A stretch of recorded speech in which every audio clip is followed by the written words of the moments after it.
I have never been a big fan of police. And this may be it's probably not surprising to any of you at all. If you know my history, I grew up as like a anarcho-punkish kind, like when I was like, 13 or so, I had no idea what I was doing. But I started listening to like The Offspring and some, other punk rock bands, and slowly moved from mainstream pop punk into lightly touching on some other like, more hardcore type punk bands and stuff. And then when, for a few years as a skateboarder, I was kind of like a narco-punk, and then I said, these people are kind of crazy, and I moved away. But you'd have to understand that as someone in my position, protesting war and being out with these far-lefty types and these activists and anarchists and being aligned with them, not a big fan of cops. But you know what? It's not arbitrary. It was never arbitrary. When I was like 14, I had it was a security guard at a carnival, started grabbing my skin, like he pinched my skin of my chest to make a point. He was yelling at me because I was sitting on my friend's, I was at my friend's house. We were sitting in the grass of his house. This security guard walks up because the carnival's across the street, and he says, "No loitering, leave." My friend goes, "This is my house." And he goes, "Nice try, leave." And we're like, "Dude, we're not leaving my friend's house." So this guy literally grabs my shirt, pulls it forward, and then he pinches the skin on my chest as hard as he can and starts poking my head. And so I get angry, and I'm not somebody who backs down. Even at 14, I call my dad and say, let's deal with this the appropriate way, right? Like, I didn't say it exactly like that, but I was like, "Dad, I know, getting into a fight with this old dude isn't the right thing to do." My dad comes down and says, "Who put their hands on my son?" They point to the guy. My dad says, "I'm calling the police. That's assault and battery in Chicago. I didn't do anything wrong. I wasn't trespassing. This guy came up and grabbed me for no reason." Well, here's what happens. The cops come down, flat out tell us, "That dude who grabbed you, he's a retired cop, and we ain't touching him."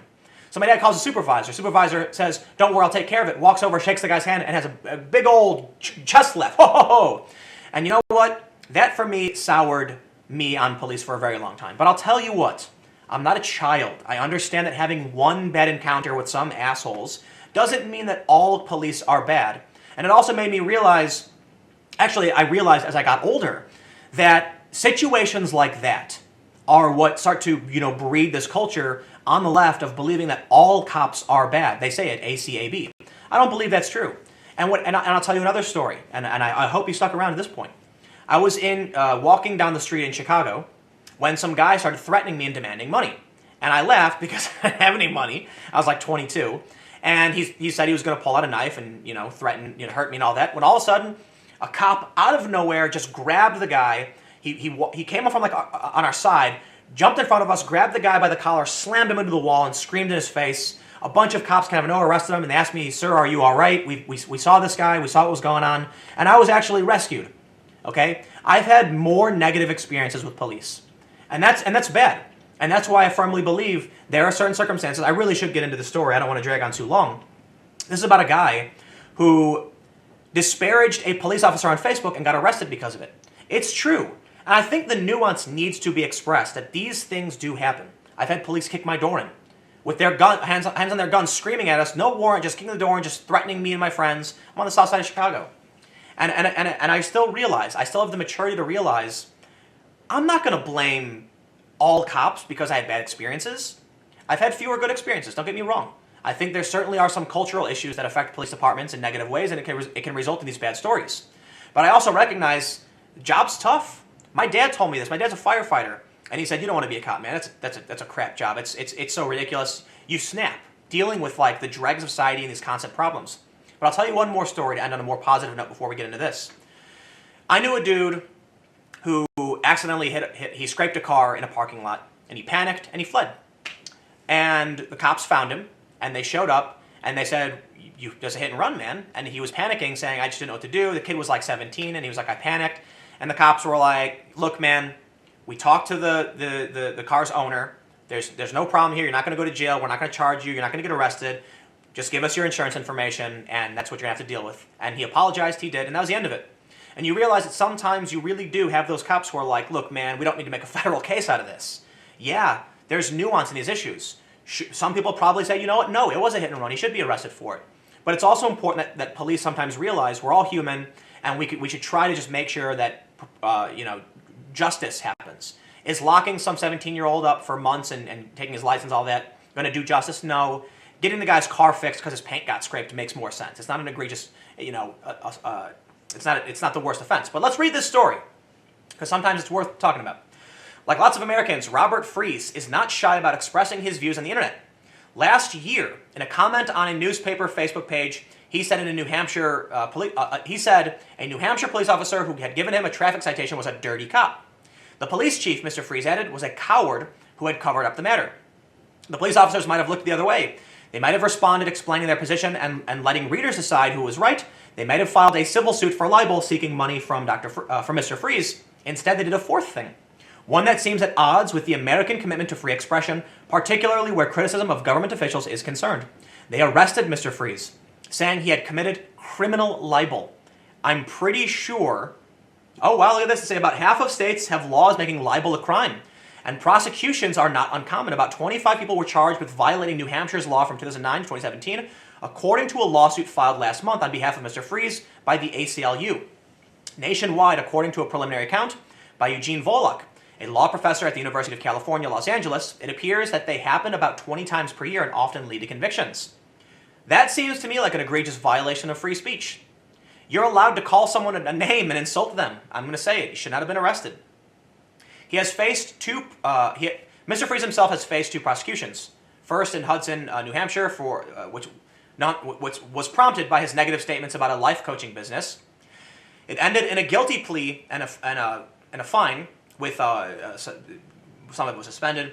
The second in Exeter, New Hampshire, concerned his recent statements about the police there. It was dismissed after the state attorney general's office expressed doubts about the constitutionality of the prosecution. The New Hampshire law is fairly typical. It makes it a misdemeanor for anyone to say or write something he knows to be false and knows will tend to expose any other living person to public hatred, contempt, or ridicule. This is really interesting. What would that mean if you lived in New Hampshire then and someone wrote a smear piece about you, say it like BuzzFeed? Would they be violating New Hampshire law if they lied about you? How would you prosecute that? However, the ACLU lawyer says the law and others like it violate the First Amendment, and I'd have to agree. You can insult people. For all of the problems with slander and libel, you still have the right to say these things to an extent, right? I'm not talking about slander and libel. I'm saying you have a right to insult someone. You do have a right to assert your opinion about someone's behavior. You learn this the hard way. A lot of people don't like it. When the media says someone is alt-right, it literally is just an opinion. Even though there is a general understanding of what alt-right means, because it's used so loosely and in different ways in the UK as it is here, you don't have a libel case. In the US, for the most part, libel is when, or defamation, would be asserting that you did a thing, a statement of fact. So-and-so did this. Did you not do it? You can prove it. You can't really prove an opinion, and thus people are allowed to say these things. So calling someone a dirty cop, yeah, you're allowed to do it, plain and simple. They say the fundamental defect of criminal libel statutes is that they're unconstitutionally vague. The practical result of that is that police departments, like the police department in Exeter, get to choose when they want to go after speech that is arguably defamatory. And how do you know it actually is false? I gotta say this. If the dudes arrested them, then they sound like dirty cops. They got mad that someone insulted them, so they arrested them? Yeah, sorry, that sounds dirty to me. The problem with the prosecution of Mr. Freeze, Mr. Leahy wrote, was that the authorities had no reason to think he believed the statements were false. The Exeter Police Department dropped the prosecution after getting Miss Leahy's memo. So basically, he encountered the police. He said that cop's dirty. He believed that statement was true. The law says he has to believe it's false. And if he believed it to be true, then how could they prosecute him? Professor Volokh, an authority on the First Amendment, said narrowly written criminal libel laws were constitutional. A 1964 Supreme Court decision, Garrison v. Louisiana, struck down a state criminal libel law, but only because it did not require proof of actual malice in cases concerning public officials. The majority opinion from Justice William J. Brennan Jr. suggested that criminal laws that included an actual malice requirement were permissible. So malice, I'm not a lawyer, I've talked a lot about this. I believe malice would be, it's not, like, people think malice means literal malice. It doesn't. It means saying something that is factually false. So saying someone, like, if you say something about somebody because you hate them, that's not malice. And if it's saying something about them because you hate them and you know it's not true, is malice. And saying something just generally about someone and you know it's not true is still malice, right? So that's typical. I could be wrong. I'm not a lawyer. Maybe some of you are. Basically, let's just wrap up here, and I'll give you some thoughts before I dip out. The nature of internet discourse was reason to do away with criminal libel laws. Every day there are millions of posts that are arguably defamatory online. But disproportionately, when criminal libel prosecutions are brought, they're brought by law enforcement and public officials to go after their critics. Should not be allowed. The fact that some people are too poor to pay civil libel awards is not a reason to allow prosecutions, Mr. Haas said. If someone cannot afford to pay a civil judgment, they also probably lack the resources to hire a criminal defense lawyer.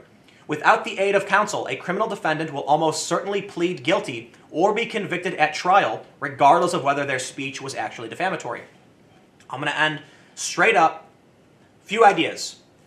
This should not be a crime, okay? I think it should be a civil issue, and if you can prove damages, or, it's hard to prove damage. It sucks. It really does. I've been defamed before, okay? It sucks. And I've actually won that fight. The SPLC called me alt-right. They apologized and then said I was an individual on the left. I appreciate that, SPLC, saying that, and the statement is still up. Fine. A lot of people can't win. It's really hard to prove. So libel and slander are wrong, but I do believe it should be civil.